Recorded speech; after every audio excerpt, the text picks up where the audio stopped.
ఏమనోయ్ అందరికీ హాయ్ అండి. ఈరోజు మన ఛానల్ కోసం నేను రాసిన కథ నిన్ను కోరి. ఈ కథలోని ముందు భాగాలు చూడండి వాళ్ళ కోసం. కామెంట్స్లో లింక్స్ ఇచ్చానబ్బా. కొంచెం సబ్స్క్రైబ్ చేసుకొని చూస్తూ కథ నచ్చితే ఒక చిన్న లైక్ చేసి కథ ఎలా ఉందో ఒక బుల్లి కామెంట్ చేయండి. మరి ఇంక మనం కథలోకి వెళ్ళిపోదామా? రాజు చెంగయ్యతో మీటింగ్ సెటిల్ చేసుకుని కావేరి ఫోన్ చేయడంతో ఇంటికి బయలుదేరుతాడు. భూపతి అలాగే రాజ్ ఇంట్లో ఉన్నవారు ఎంత ప్రయత్నించినా రాజ్ ఎక్కడికి వెళ్ళాడో కనుక్కోలేకపోతారు. విమల్ వాళ్ళు రాజ్ ఇంటికి వచ్చి కాలింగ్ బెల్ కొట్టగా కవిత తలుపు తీసి ఎదురుగా ఉన్న వారిని చూసి ముందు షాక్ అయ్యి మనసులో ఇప్పుడు వీళ్ళు ఎందుకు వచ్చారు, కావేరి ఉన్న పరిస్థితి తెలిస్తే మేం చెప్పలేదు అనుకుని మమ్మల్ని అపార్థం చేసుకుంటారు అనుకుంటూ వారిని ప్రస్తుతానికి నవ్వుతూ లోపలికి ఆహ్వానించింది. లోపలికి వచ్చిన గోపాల్ వారు అక్కడ కూర్చొని ఉన్న కుటుంబ సభ్యులందరినీ చూసి పలకరిస్తూనే వచ్చిన వారందరూ కూడా ఆ ప్రదేశాన్ని కావేరి కోసం కళ్ళతోనే జల్లెడ పడుతూ ఉన్నారు. విమల్ ఆత్రాన్ని ఆపుకోలేక ఆంటీ కావేరి ఎక్కడుంది కనిపించట్లేదు అంటూ అడగ్గా అక్కడ ఉన్న రాజ్ కుటుంబ సభ్యులు అందరూ ఒకరి ముఖాలు ఒకరు చూసుకుంటూ ఉన్నారు. సమాధానం చెప్పకుండా అలా ఒకరిని ఒకరు చూసుకుంటున్న వారిని చూస్తున్న శశికళకు మనసులో చిన్నపాటి గుబులు మొదలయ్యింది. అయితే గౌతమి వాళ్ళు పడుతున్న కంగారుని మరోలా అర్థం చేసుకున్న గీతిక, ఏంటత్తయ్య కొంపదీసి బావా అక్క హనీమూన్కి ఏమన్నా వెళ్ళారా ఏంటి? మేము అక్కను సర్ప్రైజ్ చేద్దామని చెప్పకుండా ఇలా ఇంటికి వస్తే అక్క బావ కలిసి మమ్మల్ని షాక్ అయ్యేలా చేస్తారా అంటే గౌతమి కొంచెం ఇబ్బందిగా గోపాల్ వారందరినీ కూర్చోబెట్టి, అన్నయ్య వదిన నన్ను క్షమించండి అంటూ వారికి ఉన్న విషయం మొత్తం చెప్పేసి, నేను ఇంటికి వచ్చాక మీతో ఈ విషయాన్ని చెబుదామన్నాను, కానీ కావేరిని అస్సలు వద్దు అనింది. మీకు తెలిస్తే మీరు బాధపడతారని మాలో ఒక్కరిని కూడా మీకు చెప్పనివ్వలేదు.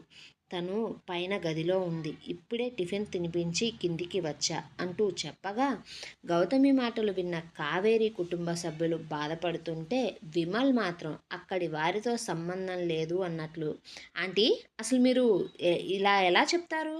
ఇది అసలు పద్ధతే కాదు. కావేరికి మేమున్నాం కదా, మాతో చెప్పాలి కదా ఒక మాట అయినా. కావేరి వద్దు అంటే మీరు ఆగిపోవడమేనా అంటూ చిన్నపాటి కోపంతో మాట్లాడుతూ, అయినా మిమ్మల్ని కాదు అనాల్సింది, ముందు కావేరిని అనాలి అంటూ కావేరి గదికి వెళ్ళడానికి మెట్లు ఎక్కి పైకి వెళ్ళాడు. ఆ వెంటనే అక్కడ ఉన్న వాళ్ళందరూ కూడా కావేరి గదికి బయలుదేరారు. అయితే జయ, పూర్ణారెడ్డి, విమల్ ఆత్రం ఆవేశం చూసి చిన్నపాటి నవ్వుతో ఒకరి ముఖం ఒకరు చూసుకుంటూ చిన్నగా సైగ చేసుకున్నారు. గదికి వెళ్ళిన విమల్ బెడ్ మీద ఉన్న కావేరిని చూసేసరికి అతనికి రాజ్ మీద కోపము, కావేరి మీద ప్రేమ రెండూ ఒకేసారి కలిగి ఆమె దగ్గరికి వచ్చి పక్కనే కూర్చుని, ఏంటి కావేరి అప్పుడే మేమంతా పరాయి వాళ్ళం అయిపోయామా, లేక నీ మొగుడు మాతో చెప్పద్దు అన్నాడా అంటూ కావేరిని చూస్తూ బాధగా అడిగితే కావేరి ఎదురుగా ఉన్న విమల్నే చూస్తూ నమ్మలేక ఒక చేతితో కాలి మీద గిల్లుకొని నొప్పి కలగడంతోనే అది కల కాదని నిజమని అనుకుంటూ ఎదురుగా ఉన్న విమల్నే చూస్తూ, నువ్విక్కడ ఎలారా అంటుంటే విమల్ కావేరికి తగిలిన దెబ్బలను బాధగా చూస్తూ, కావేరి అసలు నీ ప్రాణానికి తెగించి మరీ ఆ రాక్షసుడిని కాపాడాల్సినంత అవసరం ఏంటి నీకు అంటూ కోపం నిండిన గొంతుతో అడుగుతున్నప్పుడే ఆ గదిలోకి కావేరి తరపు వారందరూ వచ్చేశారు. వారందరినీ అక్కడ చూసిన కావేరి నమ్మలేకపోతుండగా కూతుర్ని అత్తగారింట్లో మొదటిసారి అలా చూసేసరికి ఎంతో బాధపడుతున్నారు గోపాల్, శశికళ. సంధ్య, చంద్రం, గీతిక, శ్రీకాంత్ కూడా దిగులుగా ఆమెనే చూస్తూ అందరికీ కళ్ళల్లో కన్నీరు రాగా వారిని చూస్తున్న కావేరి చిన్నపాటి నవ్వుతో, ఇదిగో ఇలా ఏడుస్తారనే చెప్పలేదు, ప్లీజ్ నాన్న నాకు ఇప్పుడు ఏమీ కాలేదు కదా, నేను బాగానే ఉన్నా. నిజం చెప్పనా, ఎవరైనా అత్తగారింట్లో కూతురు కాలు కింద పెట్టకుండా జరగాలి అనుకుంటారు కదా, ఇప్పుడు నాకు అలాగే జరుగుతుంది నాన్న. నా ఒక్కదాని కోసం అందరూ చాలా కష్టపడుతున్నారు, నన్ను ఒక చిన్న పిల్లలా చూసుకుంటున్నారు నాన్న అంటూ గోపాల్ని సముదాయిస్తూ అమ్మ వైపు చూసి, భార్యకు ఒంట్లో బాగోకపోతే భర్త బుద్ధి ఏంటో తెలుస్తుంది అంటారు కదమ్మా, మరి నాకు పెళ్ళి జరిగిన వెంటనే నా భర్త బుద్ధి ఏంటో తెలిసిపోయిందమ్మా. ఆయన నిజంగా చాలా మంచోడు. నాకు ఈ విధంగా జరిగిన దగ్గర నుంచి నన్ను పట్టుమని ఒక్క 10 నిమిషాలు కూడా వదిలేసి పక్కకు వెళ్ళలేదు తెలుసా? అంటూ తల్లికి చెప్పి అక్కడి ఉన్న వారందరినీ సముదాయిస్తూ మాటలలో పెడితే కావేరి మాటలు విన్న వారందరూ కొద్దిసేపటికే మామూలుగా అయిపోయారు. సంధ్య, శ్రీకాంత్, చందు, గీతిక ఇంకా ఆ విషయాలన్నీ వదిలేసి సరదాగా మాట్లాడుతూ ఆమె కాలి పట్టీ మీద పేర్లను రాస్తూ ఉంటే శశికళ కూతురు కోసం తెచ్చిన వంటకాలను తినిపిస్తూ కావేరి చెప్పే మాటలను వింటూ ఉంటే గోపాల్ కూతురు పక్కనే కూర్చొని ఆమె తలను భుజం మీదకు పెట్టుకుని ప్రేమగా తల నిమురుతూ ఉన్నాడు. అలా కొద్దిసేపు సరదాగా మాట్లాడిన సంధ్య తనకు పెళ్లి కుదిరిన విషయం చెప్పి దానికి ఇంకా కొంచెం టైం ఉంది అంటూ ఈ విషయాన్ని కలిసి చెప్తే బాగుంటుందని, అలాగే మీ కుటుంబాన్ని కూడా ఆహ్వానించడానికి వచ్చినట్లు చెప్పగా కావేరి సంతోషంతో తప్పకుండా వస్తామే అంటూ మాట్లాడుకుంటూ ఉన్నారు. విమల్ కావేరి మరో చేతిని చేతిలోకి తీసుకుని దాన్ని పట్టుకొని ఆమెతో మాట్లాడుతూ ఉండగా అప్పుడే ఆ గదికి రాజ్ వచ్చాడు. రాజ్ వచ్చేసరికి శశికళ కూతురి కోసం జ్యూస్ తీస్తుంది. గోపాల్ కూతురు తలను నిమురుతూ ఉంటే విమల్ చేతిలో ఉన్న కావేరి చేతిని చూసిన రాజ్ కళ్ళు ఎర్రగా మారిపోయాయి. రాజ్ కోపాన్ని చూసిన కావేరి వెంటనే విమల్ చేతి నుండి తన చేతిని వెనక్కు తీసుకుని రాజ్ నువ్వొచ్చి ఎంతసేపు అయింది అంటూ అడగ్గా అక్కడ ఉన్నవారందరూ రాజ్నే చూసి అతన్ని పలకరిస్తూ ఉంటే రాజ్ తన కోపాన్ని పంటి బిగువున భరిస్తూ అందరికీ సమాధానం చెప్పి కావేరి పక్కనే ఉన్న విమల్ని చంపేసేలా చూస్తున్నాడు. రాజ్ ఆ గదికి రావడంతోనే వారందరూ చిన్నగా ఆ గది నుండి వెళ్ళిపోయారు. రాజ్ చిన్నగా ఆ గదిని పరిశీలిస్తూ కోట్ విప్పుతూ ఓరకంట కావేరిని చూస్తూ నేను ఇంట్లో లేనని అమ్మ ఇంట్లో వాళ్ళు నిన్నేదో ఆట పట్టిస్తున్నారంటూ అన్నావు కదా, తీరా ఇక్కడికొచ్చి చూస్తే అసలు సీనే మారిపోయింది, ఏంటి విషయం అంటూ కోపం నిండిన గొంతుతో అడుగుతుంటే కావేరి చిన్నగా గొణుకుతూ మరి సంధ్య పెళ్ళి కుదిరిందంట, నన్ను కలిసి ఇన్వైట్ చేద్దామని వచ్చింది. అలాగే అమ్మా నాన్న నేను వీడియో కాల్ మాట్లాడకపోయేసరికి కంగారుగా అనిపించి వారితో పాటే అందరూ బయలుదేరి వచ్చేశారు. చాలా రోజులైంది కదా నన్ను చూడక అంటూ చెబుతూ ఉంటే రాజ్ మరి ఆ విమల్ గాడు ఎందుకు వచ్చాడు, నిన్నెందుకు ముట్టుకున్నాడు, నువ్వెందుకు ముట్టుకొనిచ్చావు అంటూ కావేరి దగ్గరికే వచ్చి కావేరి 2 బుగ్గలను చిన్నపాటి బలంతో పట్టుకొని లోపలికి నొక్కుతూ కోపం నిండిన గొంతుతో చూడు కావేరి, నాది అనే దాని మీద ఎవరిదైనా చూపు పడితే నేను అస్సలు తట్టుకోలేను. నాకు నచ్చిన మనిషి ఎప్పటికీ నాకే సొంతం కావాలి. వారి ప్రతి ఆలోచనలో కూడా నేనే ఉండాలి. నువ్వు నా దానివి, నిన్ను ముట్టుకోవాలన్నా పట్టుకోవాలన్నా నేనే చేయాలి అంటూ ఒక ఫ్లోలో చెప్పుకుంటూ పోతున్న రాజ్ మాటలు విన్న కావేరి అతి కష్టం మీద రాజ్ మాటలను అర్థం చేసుకుంటూ అతని నుండి తన బుగ్గలను విడిపించుకొని కొంచెం దగ్గుతూ అంటే అంటే ఇప్పుడు ఏంటి రాజ్, నేను నీ మనిషినా, నేను నీకు నచ్చానా, నువ్వు చెప్పింది నాకేం అర్థం కావట్లేదు అంటూ ఉండగా కావేరి మాటలను విన్న రాజ్ చిరాగ్గా ఏంటి నీకోసారి చెప్తే అర్థం కాదా అంటూ ఆమె కళ్ళల్లోకే చూస్తూ ఏదో చెప్పబోతుండగా అప్పటిదాకా తను మాట్లాడింది ఏంటో అర్థం చేసుకుని వెంటనే కావేరి దగ్గర నుంచి పైకి లేచి అది మరి నేను అంటూ నసుగుతూ ఉంటే కావేరికి రాజ్ చెప్పింది ఎలా అర్థం చేసుకోవాలో తెలియడం లేదు. అతను ఆమెను తనకు సంబంధించిన వస్తువుగా అనుకుంటున్నాడా, లేక తనని ఒక మనిషిగా, ఆడదానిగా, తన భార్యగా ఇష్టపడుతున్నాడా అంటూ ఆలోచిస్తూ తన ముందు నుంచొని ఉన్న రాజ్ని సమాధానం కోసం మరొకసారి రాజ్ అంటూ పిలవగా రాజ్ వెంటనే మాటను మారుస్తూ కావేరి నేను వచ్చినట్లు అమ్మకు తెలియదు, సో నేను ఒకసారి అమ్మకు కనిపించేసి వస్తా అంటూ బయటికి వెళ్ళిపోయాడు తడబడుతూ. అలా 2 రోజులు గడిచిపోయింది. కావేరి కాలికి ఉన్న కట్టు కూడా తీయడంతో ఆమె చిన్నగా నడవడం మొదలుపెట్టింది. ఆమెను అలా చూస్తూ గౌతమి, కావేరి తల్లిదండ్రులు కూడా చాలానే సంతోషపడ్డారు. అప్పటికే వాళ్ళొచ్చి 4 రోజులు అవ్వడంతో శశికళ వాళ్ళు మళ్ళీ తిరుగు ప్రయాణం అవుతామంటే గౌతమి మిత్ర పుట్టినరోజు అయిన తరువాత వెళ్ళమని, పుట్టినరోజు రేపే అని చెప్పి ఆపేసింది. మరోవైపు జయ, పూర్ణారెడ్డి విమల్తో ఆ 4 రోజులలోనే మంచి పరిచయాన్ని ఏర్పరచుకున్నారు.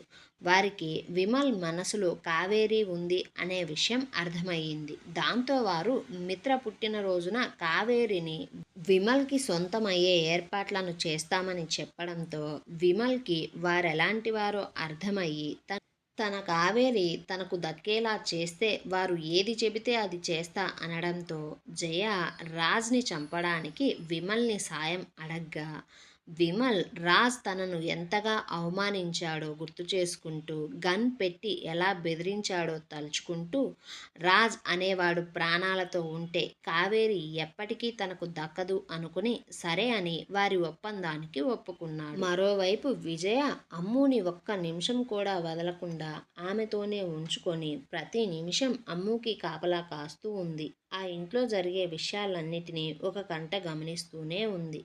దాంతో జయ ఎన్నిసార్లు ప్రయత్నించినా అమ్ముని తప్పించే అవకాశం ఆమెకు దొరకడమే లేదు.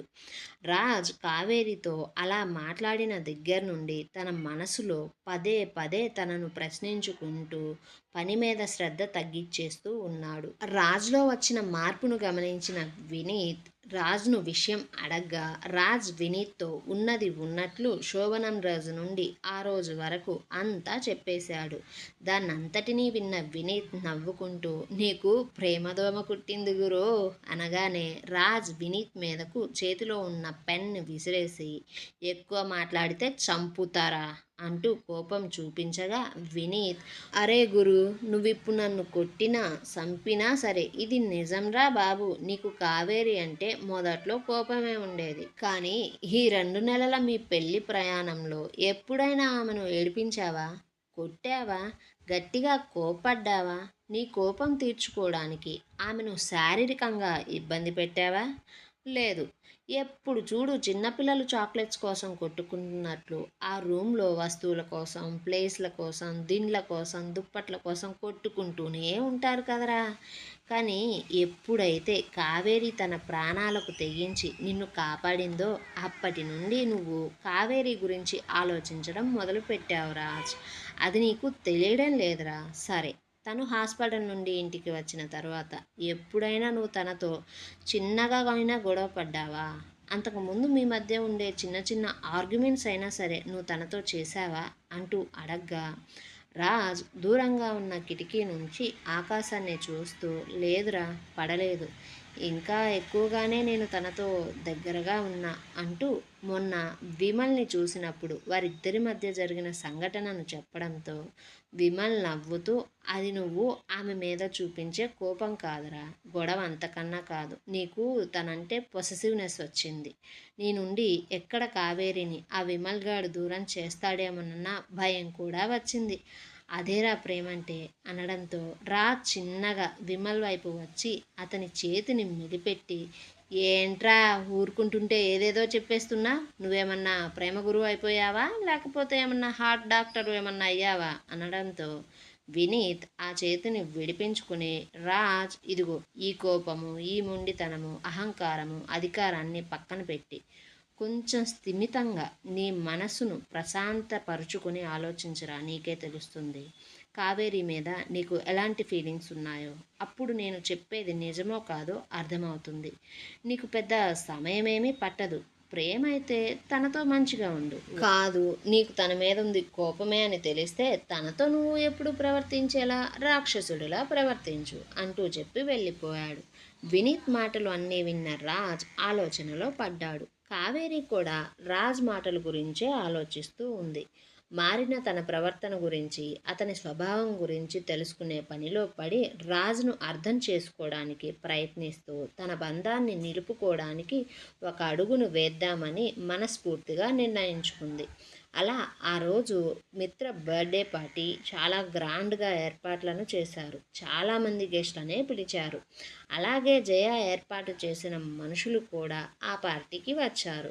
రాజ్, కావేరి ఇద్దరు కపిల్ డ్రెస్సెస్ వేసుకొని కిందికి దిగి వస్తుంటే అలా వారిని చూసిన చాలామంది చుట్టుపక్కల పరిసరాలను మర్చిపోయి వారి అందాన్ని చూస్తూ ఉండక తప్పలేదు.